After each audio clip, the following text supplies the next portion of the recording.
like, you know, if I go into the studio and I hear that category, it could be like, oh, that's the one. Like, I am very, you know, excelled in that. Boom, boom, boom. Right. You know what I mean? Yeah. And it feels not good necessarily from the heart. Topics you can connect with, but also that you will feel like that you can actually put effort into. Yeah, you know, because it's passion behind your work, passion Absolutely. behind the craft that you do at the end of the day. So yeah, and when there's not, you know, you yourself can tell. Other people will tell you, oh, it's amazing. You're like, nah, I don't like it. Yeah. Oh man, the creative process it probably took was probably a lot. It's probably a lot, but hey, it's still alright. Especially to us artists, I feel like, you know, us always wanting to, you know, build and progress as humans. I feel like we're never really satisfied, or maybe all the way satisfied with the progress that we have. I mean, some of us do, you know, that's a blessing too in its own way, but I feel like, you know, there's other artists where like they can just keep doing something and it's never really truly satisfying. Right. But I feel like maybe that's the drive and that's like the integrity behind it. I think you know, that keeps that passion going as an artist. Absolutely. I read something somewhere. Someone smarter, way smarter than me said this. It said, I'm going to mess this up, but it said artists are so hard on themselves and they will like redo a project over and over and over again because subconsciously they're trying to make it look like someone else did it. Because if you yourself did it, you're like, I could never do anything that's that good or anything like that. You know what I mean? Yeah, I feel you. Yeah, which is interesting. It's one of those things. Human nature is a funny thing. So what are your plans? What do you got coming out next? Yes, I have a single coming out in a few days. It's called Runaway. Runaway. Nice. You start kicking to a beat to it, huh? It's called Runaway. It's gonna be on all platforms. It's an emotional song. I think I'm in my like emotional era. Nice. Like I'm in my like whatever comes to me in life kind of just comes, and I just kind of go with it, blah blah blah. Even if I'm scared shitless, I'm still gonna show up and just do it, blah blah blah. So yeah, it's a very emotional song. It's a song that I had recorded when I was in the South, in Arkansas, with my cousin. Oh, cool. Shout out to her. Shout out to her. You know, I recorded it out there. I was going through a really rough time in my life. And so, yeah, that's coming out. And hopefully you guys take a listen. It's called Runaway again on all platforms. All platforms. Emotional vibe. So if you're feeling a little emotional, definitely tap in and vibe to it for sure. Absolutely. I am your Uncle Opey. This is Black Shirt Brutal Broadcast. I'm here with Project Born, and I couldn't be more excited. Say hello, fellas. What's up, man? What's up? Opey. What's up? I'm Frank Nitty. These guys are really, really big in the underground world. I'm actually kind of nervous to be talking to these guys. I usually do very well in interviews and shit, but I'm amongst legends right now, man. You know what I'm saying? Appreciate and so you guys got a new album that you're putting out, or you put out. Yeah, let's get on to that real quick. Here, wham! Okay. You got to get one. Born Dead 3. Everywhere, man. Hell yeah. Everywhere, all digital sites. You know, you hit us up, we ship them straight to you. Whatever. You got PayPal? Holla. Dope. How long you guys been in the rap game? Like, when did you get your first start and shit? I started in about 92. 92? I think that's when we dropped our first losing single. That was my first imprint in the game. And so that's what, 27 years ago? Damn. That's fucking years on there for sure. Stars and bars. So you got what, about 25? Dope. So, first time I ever heard of you guys was on an ICP album. The song was called Graveyard. Y'all remember that song? And I was just like, I was a kid and I was like, man, it'd be so dope one day to finally meet these dudes and be able to like kick it with them, chill with them and shit, and then fuck, oh my God, here we are. You know what I'm saying? 20-something years later. Fuck yeah, man, I love it. It's like a childhood dream coming true right now. Appreciate it, man. So you guys are from Michigan, right? Michigan. What is the local scene like out there? As far as underground, or just regular? Just anything. The regular scene is it's normal. There's a lot of young cats like coming up on the regular scene out there. Underground is there's a few cats in the underground is coming, coming up, but like a lot of the rap that really comes out of Flint now is like so it's like a mainstream. Yeah, trying to stick with the goings and shit. I only ask because a lot of the underground is originated out of Michigan, man. Everything comes out of Michigan. Yeah, like Detroit, mostly everything like Detroit, Flint, like we got a lot. We came out a lot. Hell yeah! And so tonight we're at a show with Project Born, Esham, and Brother Lynch, and I'm gonna go kill it with the Deadwalkers real quick. And one more time, come get these guys' album, Born Dead 3. Born Dead 3, therealprojectborn.com. Real Project Born. You gotta hit it. Hey, I'm telling you, that album is fresh. Hey, that's a guarantee. All digital sites. all due aside, you go listen to it first if you want to, and then call and say I need a physical copy if you want to. Hell yeah! I guarantee you're going to want one. Hell yeah! Thank you guys so much. It's been a fucking pleasure. Seriously, one of the best interviews I've ever done. Appreciate it. I am your Uncle Opey. This is Black Shirt Brutal Broadcast. I love y'all for real. Starting to feel like an interrogation. It is. There's some words like set up. Yeah. We brought in your school cop from middle school. He's coming in. The DARE officer. Yeah, we got the DARE officer. Yeah.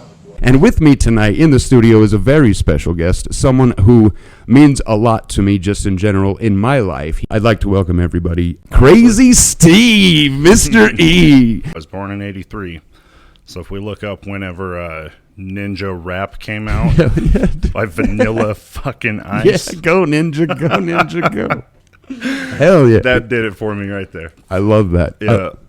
That was like 90, like at least 89, 90, bro. That's fucking crazy. Shout out to the Ninja Turtles. Shout out the Ninja Turtles. Shout out Vanilla Ice, brother. Fuck yeah, man. I remember those days. It was embarrassing to be white for the first time in a long time. Yeah. White embarrassment was an all-time high. I was even amazing. Doing the dances, bro. Somebody spiked a punch at my brother's wedding. Yeah. It's funny how alcohol affects different people differently. Absolutely. My little brother pissed himself and passed out, and I started breakdancing in front of the whole crowd. Jesus Christ. Circle formed. It was probably that day I was like, yeah, I'm going to be a rapper. Yeah, I can do this. Yeah. How was your brother? Is he okay? He's good, man. Okay. He's an alcoholic now. You've been blowing up the past year just everywhere, dude. I see you all over everything. Thank you. Insane. Hell yeah. No, so I've been making music for, since I was like 11, 12, so like 2011, 2012. Yeah, so it's been like 10, 11 years, but just really started like getting, I would say, good in the past like 5 years. So, I get you. Yeah. I get you. Man, you've been killing it, bro. Like, once I started chatting with you, I started seeing your name everywhere. I was like, oh man, I feel blessed to even be talking to you at this point. You got some big names that you've done shows with. You've been killing shit, man. Dude, you had that thing with Baby No Money, right? Yeah. That was insane, bro. That was pretty cool. You're fucking everywhere. That's great. Congratulations. Thank dude. you. Seriously. Thank you. Well deserved, seriously. I'm glad we got you on here. So you start out 5 years ago, your music starts popping a little bit, is what you're saying. Start getting good. And did you start out with physical copies of music, or did you just start throwing it online, or how did you approach that? Yeah, so when I first started, like way back in 2011, it was just physical, and more so it was just to try and like gauge like response. I give it to friends and family and stuff, and just say like, hey, like let me know what you think. And then I feel like I was fortunate enough to like start making music during like that SoundCloud era. So when that started popping, I started throwing music up on there. And then just through that, it just kind of took off. I was also fortunate enough to like start making music when I lived out in Arizona. And the scene out there has like blossomed like crazy. So many dope people out of Arizona. So when I came here, it was kind of like, it's interesting. I feel like the music scene here is like almost an exact carbon copy just 2 years prior to where Arizona's at. So I saw it and I was like, dude, this is perfect. Like I got this in the bag. So that's dope, man. So it wasn't a hard transition, is what you're saying. Not at all. I didn't. Especially like, when you come up as like, not saying, you know what I mean, like as a white artist or a white rapper, you feel me? No, I get it. And like had to really like go through like real struggles. You already know before we even did all this media stuff, like what we had to push and perceive and what we had to do or whatever, and able to survive off of that. And they treat it like it's a game. Well, the shit that even though it's easy now. I get real footwork involved in shit. Right. That's what I'm saying. It's like you're investing in yourself at that point. Absolutely. Yeah, and I think that's what's good about this and good about these new platforms that we're on, because like now we know how to invest in ourselves, because back then we had money. Yeah. But we didn't know where to invest it. Hey, I remember like these like solid like contracts or whatever from like these fake entertainment companies. All the fucking time, bro. PGE. There's really no producers that do stuff. Isn't that nuts? Like everyone wanted to know what the producers were doing, wanted to know how they did shit, and now they're just like, actually, we'd rather just pay them and not. We don't care what they think. Yeah. People don't care what the producer thinks now. Producing is not like magical anymore. Right. no one cares. Everyone can go do it. Like that is true. Like, you can just go on YouTube. Like, why don't we need you? You know? I just use BandLab on my phone. And I'm like, what the fuck are you doing? There's studios everywhere. There's no reason right. to do BandLab. If you want to just practice and learn how to, you know, do music, but I don't recommend putting songs out on it. What is the biggest pet peeve to a producer? Like when a rapper comes in, like, hey man, can you make me sound like? Yeah, their expectations are too high.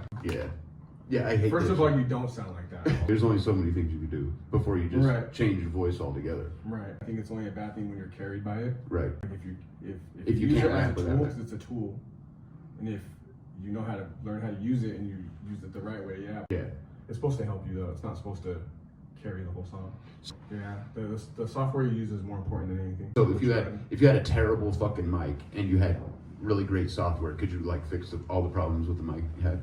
I don't, it just depends. I can get my shit to sound good, but it's like, you have to learn. Like, it's not just gonna plug it in and sound good. How important is mixing and mastering on a track? I think it's important. I think if your music's not mixed right and your music doesn't sound good, that's just bad. Like you're really not, you have this good music and you don't want to go in the studio. It's crazy. And you can tell, like you can go, it sounds like shit, Like, you know? That is. And I'm like, you're gonna let them rap on the beat and then give them the beat they're already rapping on. Do you get what I'm saying? Yeah. Do you ever? It's like, we're gonna let everybody drive this car first, and whoever drives it the best keeps it in the car. I wanna make, like, everyone's like, oh, I make 10 beats a day. I'm trying to make like 2 dope beats a day. You know what I mean? Like, these are bangers. They're fire. Yeah, not just, oh, this one, here's this one, here's this one. There are times where people will ask for a bunch of beats to have and to go through, you know, just make all of them, you know? Yeah. I feel like that sounds the same after a while when you do that. I thought a lot of producers were like, oh, I only make them to, you know what I mean, to order, but apparently they're just sitting there's producers who just make a bunch of beats, and I'm like, that's a good way to do it. Because if it's still on my computer, there's a reason why. Like, why is it still there? I feel like everything needs to go somewhere. That's just, like I tell everybody in the studio, I'm gonna get it off my computer guy. I don't like it just sitting there. It's gotta do it. It's gotta go somewhere. Somebody needs to put it out, rap to it. I don't know. Do you find it harder to? So when you first started making beats and now, do you find it harder to keep motivation now? Do you feel like you're ever like, oh man, I've already made as many beats as I'm gonna make? Do you know what I mean? Or you're like, I can keep going forever? I definitely feel like I can't keep going forever, but I feel like music is so big that you'll always make something different. Right. You know what I mean? It's endless. Do you want to do anything besides like hip hop and shit? Yeah, I've done different stuff. Like I want to do different shit. Like as a tradition, do you ever think you'd be like, hey, I'm done fucking with rap? You guys like chicken? We're gonna put it inside of a burrito. What's that? Nigga, start that nigga out good. Get that nigga good. Come outside, it's come outside. Horchata freeze, it gotta be. That's correct. They don't have anything called horchata freeze on any Taco Bell menu in the United States. They got all that shit, dude. They got these videos. You guys should watch them. They're pretty funny. It's like this dude. It's like a TED Talk, but he's talking about fucking Taco Bell menus the whole time. And he's like, and you guys like chicken? We're gonna put it inside of a burrito. Fucking amazing, dude. I love it. All right, so I fucking love you. This has been Utah Doesn't Exist. Make some motherfucking noise. I am your Uncle Opey. I am a Mormon. I am on probation, and I am addicted to Robitussin. I love y'all for real. Up next, let's have Restless the Tyrant and K.A. the Problem kick open or break open this fucking pinata so we can eat the goddamn candy. Like my song said. Make sure the camera can see you. There we go. Get it. Oh yeah, here, watch the chairs. Oh yeah, hold on. Here. The fuck was that? Nigga, start that nigga out good. Get that nigga good. Yeah, good. Smells like Tootsie Roll. I'm like, grab the money, not the candy. Grab the money, not the candy. We're gonna split.